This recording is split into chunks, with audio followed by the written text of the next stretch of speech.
Banorët të fshatit Luz në Fushkruj kanë dalë për të tretën ditë të radhazi këtë të martë në protest për rrugën e dëmtuar me gropa dhe balt. Në shenjë revolte, ata blokuan për disa orë rrugën që lidh fshatin me autostradën.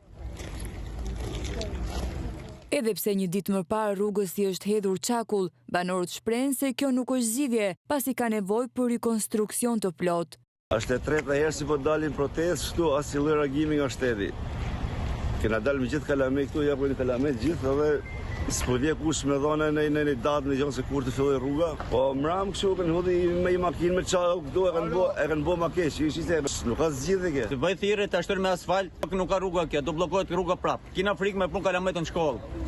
Të vinë kamionat të hëpim trotuar, kush me ja kalu njëri tjetrit, me iksa më shpejt, me hik gropave se janë bo gropat. Tash ne presim i përgjigje nga shteti për këtë punë.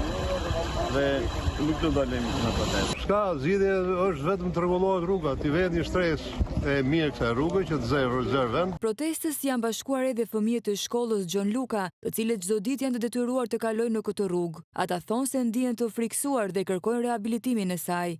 Në rrugë, na bë pus me baltë. Bëni pis? Po. Jemi frikë me kalu rrugën për kamiona. Kemi dalë për rrugën, është e prishme dhe kemi rrezik për me kalu. Mund bëmi pis, së në shkojmë shkollë. Makinat së në kalën. Edhe aktivisti Aulon Kalaja i është bashkuar sërish protestës së banorëve të Luzit.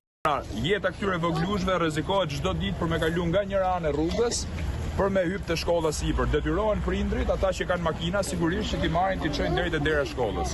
Një mbikalim me konstruksion hekuri. Kjo është kërkesa e dytë. Kërkesa e parë sigurisht është çështja e rrugës. Banorët paremëruan për shkallëzim të protestave deri në bllokim të autostradës nëse autoritetet nuk marrin masa për asfaltimin e rrugës.